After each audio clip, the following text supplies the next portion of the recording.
Hi, hello everyone, my name is Hadil and today we're going to talk about UV unwrapping. This is the sister video for the previous video, textures and materials, because without a good UV map, you're not going to get a good looking material on your objects. And I'll show you a few examples to see how that works. The three techniques I use the most are the regular unwrapping, which requires seams or cutout points for it to open up into a 2D object or into a 2D view. And then I'm going to show you the Smart UV project, which I use a lot with text if I don't need to rotate it or see all of its edges. And it also depends on the texture. And then the third technique that I'm going to show you is projecting from the view. And I usually do it with front view if I have an array of objects that I want to project a texture onto them as if I put wallpaper on them and then cutting the empty spaces. Okay, so I created 3 different scenes for the 3 different techniques. We're going to start with creating the seams and then unwrapping. Before we start, I just wanted to mention that if you're using 4.3, Blender 4.3, then it's going to be slightly different in the way you use this technique because unwrap is under a menu item called unwrap, and then there are different techniques of how you can make it. But here it's going to be a list like this. But in 4.3, the unwrap menu has a submenu that includes some of these with a few extra ones. So unwrap itself is going to have 3 different options. I would go with angle if you're using 4.3, but I haven't tested it out enough because it doesn't work on my computer. So 4.2 is the latest for me to be able to render with GPU. So I'm not going to update my Blender anytime soon, but if you have questions, I can definitely look it up somewhere, or you can put it down in the comments and hopefully someone will respond. Okay, let's start with the first technique. Well, I think I do have seams over here, so I'm going to just right click and then clear seams so we can start from the top. Okay, I created this weird looking inflatable just because the more complex the object is, the harder it's going to be for you to unwrap it, but I'm going to show you an easy way to think about it. That's why we're going to start with something more complex and you'll be able to work yourself down to something simpler. So what I did for this is added a round cube, and then I added some random cutouts that I put as a pin group over here, and then I inflated based on that pin group. So I did pin it and then added pressure and added a little bit of fabric with the shrinking factor. I went down to -0.8, so quite a lot of fabric added. And I also have 2 levels of subdivisions before the cloth and then just a final regular subdivision after it, just to smooth everything down. And then I'm going to use this pin as seams for my UV unwrapping. So what you're doing basically is creating cutout points in your object to be able to spread that object from 3D view into 2D view. If I go to UV editing, right now I have just a texture from Southern Shoddy's kit. He has a bunch of textures and patterns that you can just use in your materials. So I have a bunch of these to show you how things are going to look before and after creating a UV. Let's actually go to shading so I can show you how that looks before I UV unwrap it. If I go to render view, you can see that it's just white, even though I do have a pattern that is a bunch of spots.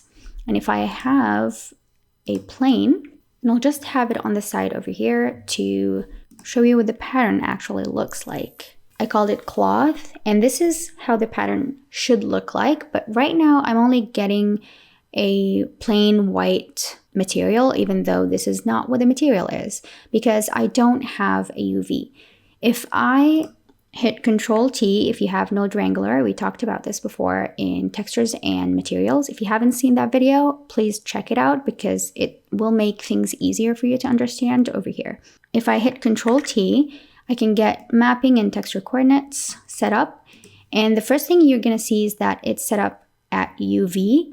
If I go to generate it, then we'll get the texture, but it's going to be looking very weird because this is stretched out. And if I go to object, it's still not going to look good. You can try camera view, but camera view is just a front view. Let's actually do material preview because it's going to be much easier for us to see things. And I don't get that noise every time I move. Okay, so with camera view, anytime I actually move the camera, the texture is going to move. And then if I do window, it's going to move with the window. So it's kind of like adding texture in a 2D software where the texture doesn't really move because it's stuck to the window or to the camera, and then it moves with that object because that's what's actually previewing the material. So if I have UV, we're gonna go back to the plain white texture. I'll just have camera view right now and switch to UV editing. I also like to have material preview over here when I do the UV editing, and I'll go to the pattern that I'm currently using, which is those spots. Okay, so the way I look at something this complex is the way I look at objects in real life. If you have a pillow that looks like this, it's going to have seams where things are puffy. Because even if you want to stuff a pillow that doesn't have those seams, this is not going to look like this. It's going to look puffy all over. So we know that there are seams over here or a place where things were sewn together. So this is how I approach something like this. And this is easy to use because I already have the pin vertex group, which is exactly what my seams are going to be, because that's where I'm pinning my object to be able to inflate it. So if I go to edit mode, we're not going to see the cloth modifier in edit mode just because it's not going to be viewed in edit mode. And we're also not going to see the actual seams because I did scale them down a little bit. But if you remove this edit mode display thing, if you toggle it off and then you do the same for here, you're going to be able to see everything clearly because that just adds the subdivision to edit mode. So you can actually see how it looks as you're editing if you're adding the subdivision and then trying to edit your objects. And then I'm going to go to the pin group and deselect everything and then hit select. This will select all of my seams basically. And what I'm going to do is right click and then mark seam. And you can also do U for UV unwrapping or UV mapping, and you'll find mark seam over here and clear seams if you want to clear the seams. Now I have all of my seams and I can just select all with A and I can hit U and then unwrap. And unwrap has multiple methods over here. These two you're gonna find in Blender 4.3 right over here in the menu. You can definitely change this to whatever, but in 4.3 there's a third option or a third method that you can use, which minimizes stretches in your texture. So that's really cool if you can render with GPU on 4.3. Now I have this weird looking 2D view of my object. And if I go to shading, I should see the correct texture on my object. Now we have a good UV map that applies the texture correctly to it. So if I increase the pattern scale to 5, so it gets smaller because I'm making that pattern a little bit bigger, I can actually see that things are working correctly. Now if I zoom in into the object, you're gonna see that where the seams are, things are cut out because that's where the fabric kind of ends. And this is realistically how it looks in real life. So you shouldn't worry about things cutting off like this. You can also hide it with things like metal or maybe adding a different kind of pattern over here for sewing, or I don't know, you can do whatever to hide those seams if you like. But to me, this is perfect. Now knowing this, if you have something simpler, you can easily unwrap it. So if I have something like a regular round cube and I would like to apply that same cloth material to it, I can easily unwrap it. There are multiple ways to unwrap something like this.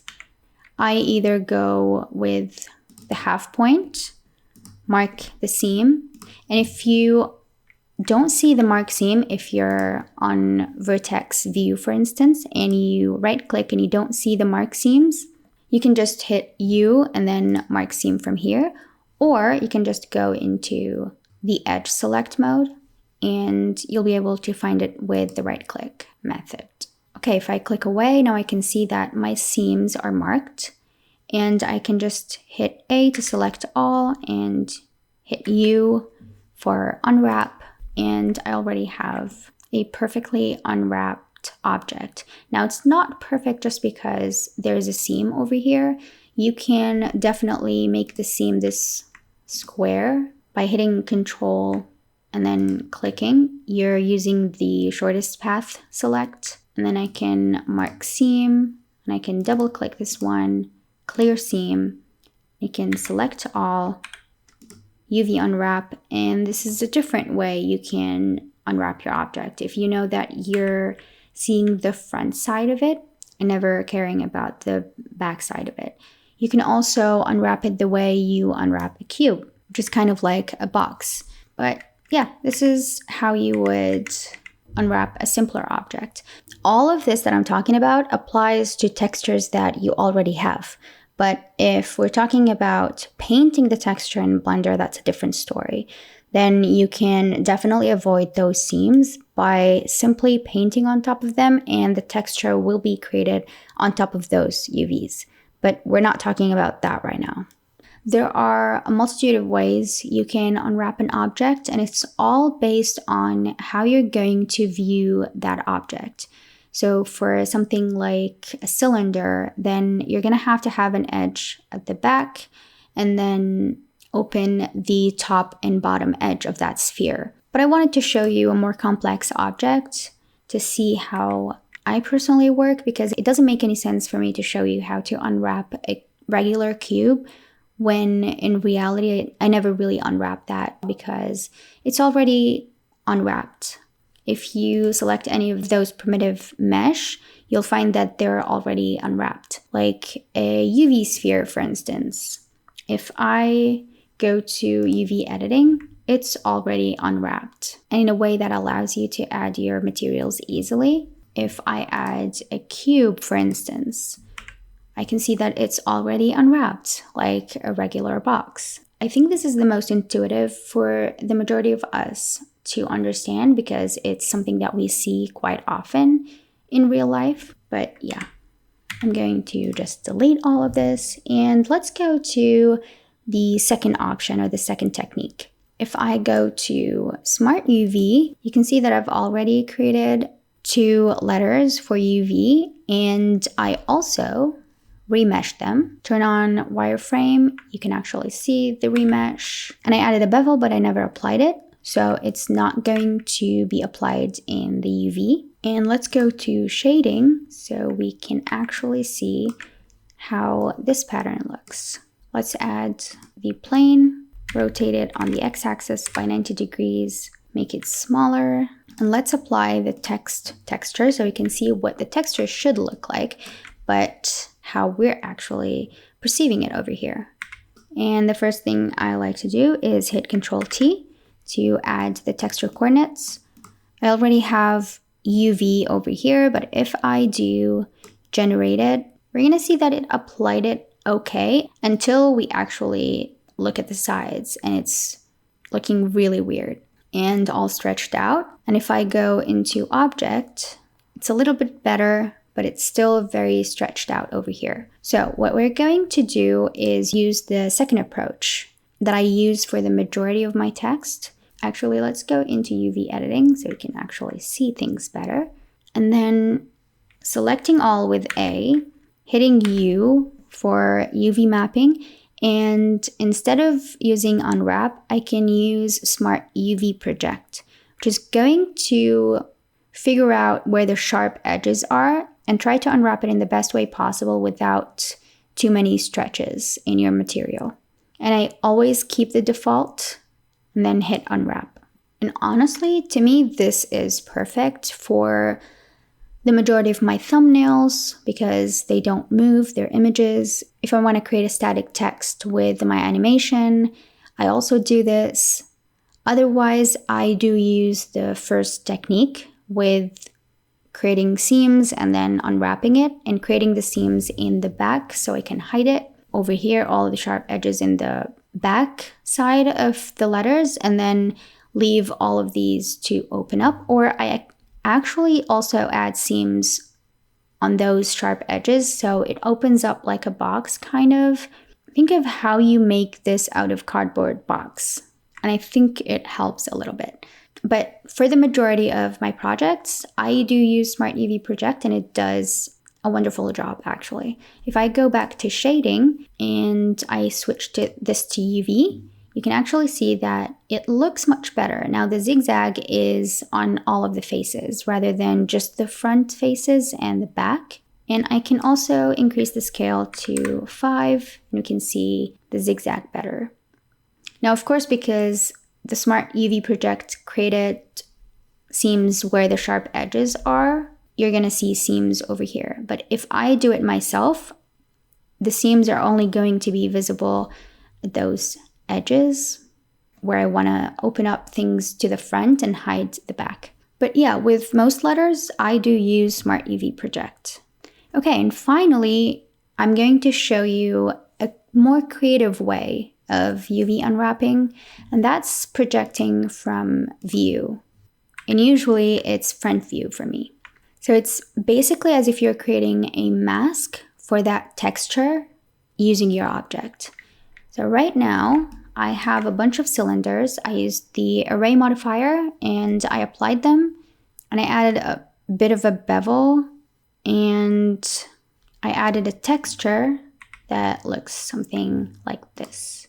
If I add a plane, rotate it again on the x-axis, 90 degrees, scale it down a little bit, and then apply the circles texture to it.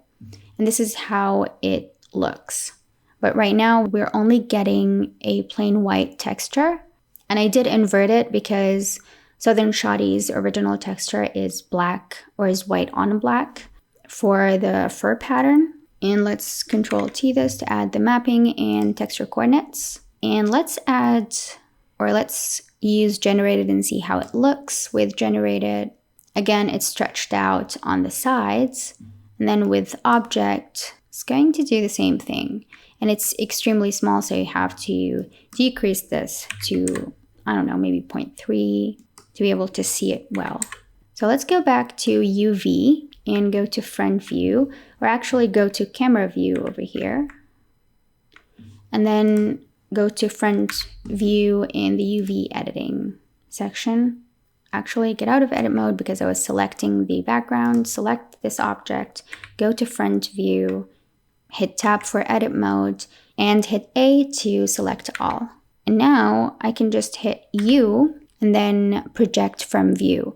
There are two different options. You can do project from view, which is going to give you this.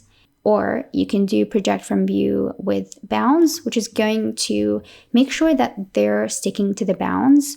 Depending on how your texture is looking, you'll want to change this. But I like project from view, the regular one, and then scale it up like so. But I like to keep the proportions.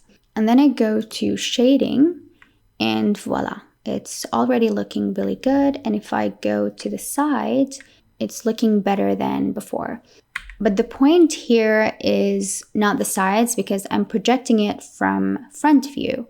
So it's stacking all of the edges and sides in the front. So I'm only seeing what I see from the front. I did this with this video for the kitchen book, and then I don't remember when I used it again, but I do know that I use it with some of my background elements because I know they're not going to move. With the kitchen video, I wanted to animate those kitchen appliances, which are originally a bunch of rigid objects that float around inside of a collision object that I rendered in black and white, and then I added it as a texture back into my scene, using this project from view method on a front view. So if I move this like so, let's use shift so we can actually see it slowly.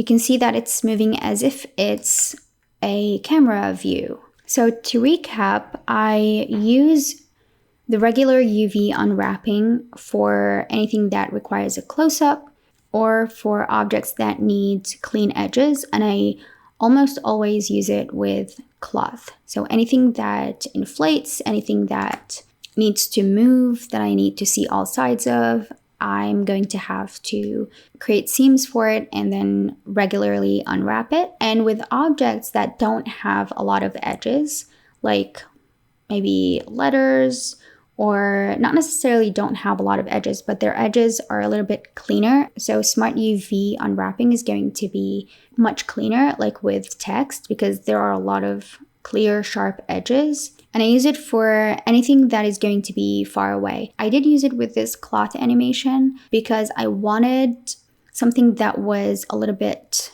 rugged and something that was, or that had weird looking seams or seams at strange places, because with the Martian, he was trying to figure out how to live with whatever resources he had. That's why I use Smart UV Project with that. And finally, I use Project from View to apply the same texture on multiple objects from a certain view.